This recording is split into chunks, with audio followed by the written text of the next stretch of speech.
جنت کی اس بادشاہی میں آہستہ آہستہ میرے جاننے والے لوگ بھی آتے جا رہے تھے. مختلف مجالس میں ان سے ملاقاتیں ہو رہی تھیں.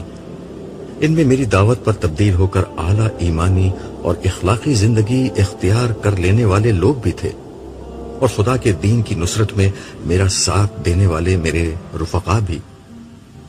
ان میں سے ہر شخص سے مل کر یوں لگتا تھا کہ زندگی میں خوشی اور محبت کا ایک اور در کھل گیا ہے. تاہم وہ ابھی تک نہیں آئی تھی جس کا مجھے انتظار تھا. گرچہ اس انتظار میں کوئی زحمت یا پریشانی نہیں بلکہ مزہ ہی تھا. پھر ایک روز، گرچہ اس نئی دنیا میں شب و روز نہیں رہے تھے، صالح میرے پاس آ کر کہنے لگا، سردار عبداللہ، تمہارے لیے ایک بری خبر ہے. مجھے حیرت ہوئی کہ اب جنت میں مجھے یہ کیا بری خبر سنائے گا.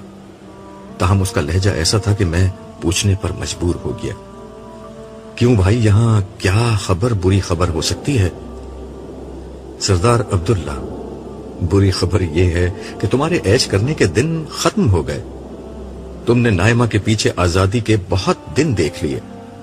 اب تمہاری نگرانی کے لیے نائمہ خود آ رہی ہے. کیا سچ؟ میں نے شدت جذبات سے مغلوب ہو کر صالح کو گلے لگاتے ہوئے کہا. اور کیا میں جھوٹ بولوں گا؟ پھر میرے سر کو سہلاتے ہوئے بولا، مجھے چھوڑ دو. میں نے نائمہ کے آنے کی خوشخبری دی ہے، مگر میں خود نائمہ نہیں ہوں. تم ہو بھی نہیں سکتے، میں نے اسے چھوڑتے ہوئے کہا. لیکن یہ بتاؤ کہ اتنی اچھی خبر تم مجھے دھمکی کے انداز میں کیوں سنا رہے ہو؟ ویسے تمہیں نائمہ سے اگر یہی توقع ہے تو مجھے یقین ہے کہ تمہیں بہت مایوسی ہوگی. خیر چھوڑو ان باتوں کو. میں نائمہ کے آنے پر اسے ایک بہترین تحفہ دینا چاہتا ہوں. کیا تحفہ دینا چاہتے ہو؟ ایک بہترین گھر. بھائی، تمہارے پاس تمہارا گھر ہے اور اس کے پاس اس کا اپنا گھر ہوگا. اب اس نئی دنیا میں خاندانی نظام تو ہوگا نہیں کہ گھر دینا تمہاری ذمہ داری ہو، نہ اسے تمہارے بچوں کو گھر بیٹھ کر پالنا ہے. پھر ایک نیا گھر کیوں بناتے ہو؟ مجھے معلوم ہے کہ ہر جنتی کی اپنی رہائش اور اپنی سلطنت ہوگی، لیکن میری خواہش ہے کہ اپنی پسند سے نائمہ کے لیے ایک گھر بناؤں جو میری سلطنت میں ہو، اور پھر اس گھر کو نائمہ کو گفٹ کروں. جانتے نہیں اللہ نے اسراف کرنے والوں کو شیطان کے بھائی کہا ہے. وہ اس وقت مجھے تنگ کرنے کے موڈ میں تھا. جنت میں شیطان نہیں آ سکتا، مگر اس کے بعض شاگرد ضرور موجود ہیں جو میاں بیوی میں محبت پیدا کرنے کے بجائے دوری پیدا کرتے ہیں. میں نے مصنوعی غصے کے ساتھ اسے گھورتے ہوئے کہا، ٹھیک ہے. وہ ہاتھ جوڑتے ہوئے بولا، مجھے بتاؤ کیا کرنا چاہتے ہو. اس کے بعد میں نے اسے ساری تفصیلات سمجھائیں. میری بات ختم ہوئی تو وہ بولا، چلو محل دیکھنے چلو. میں نے حیران ہو کر پوچھا، کیا مطلب؟ کیا محل بن گیا؟ تم کیا سمجھتے ہو؟ تم دنیا میں کھڑے ہو کہ پہلے زمین خریدو گے، پھر نقشہ پاس کراؤ گے، پھر ٹھیکیدار ڈھونڈو گے اور پھر کئی ماہ محل تعمیر ہوگا. سردار عبداللہ، یہ تمہاری بادشاہی ہے. خدا کی قوت تمہارے ساتھ ہے. تم نے کہا اور سب ہو گیا. یہی یہاں کا قانون ہے. ہم وسیع و عریض سمندر کے سینے پر سفر کر رہے تھے. صالح اور میں سمندری جہاز جیسی کسی چیز میں سوار تھے. سفر کا یہ طریقہ صالح کے کہنے پر ہی اختیار کیا گیا تھا، بقول اس کے کہ جنت میں جتنا خوشگوار منزل پر پہنچنا ہوتا ہے اتنا ہی مزیدار وہاں تک پہنچنے کا راستہ ہوتا ہے. اس کی بات ٹھیک تھی. مجھے دنیا کی زندگی میں سمندری سفر کبھی پسند نہیں آیا تھا، مگر اس سفر کی بات ہی کچھ اور تھی. یہ جہاز ایک تیرتا ہوا محل تھا جس کے عرشے پر ہم دونوں کھڑے تھے. دھیمی ہوا اور خوشگوار موسم میں آگے بڑھتے ہوئے ہم اپنی منزل کے قریب پہنچ رہے تھے. ہماری منزل وہ پہاڑی جزیرہ تھا جسے ایک محل کی شکل میں نائمہ کے لیے تیار کیا گیا تھا. یہ محل بالکل ویسا ہی تھا جیسے میں صالح کو بتا رہا تھا. بیچ سمندر میں ایک بہت بڑا جزیرہ جہاں سر سبز پہاڑ، دریا، ندیاں، آبشاریں، سمندر کے ساتھ چلنے والے پہاڑی راستے،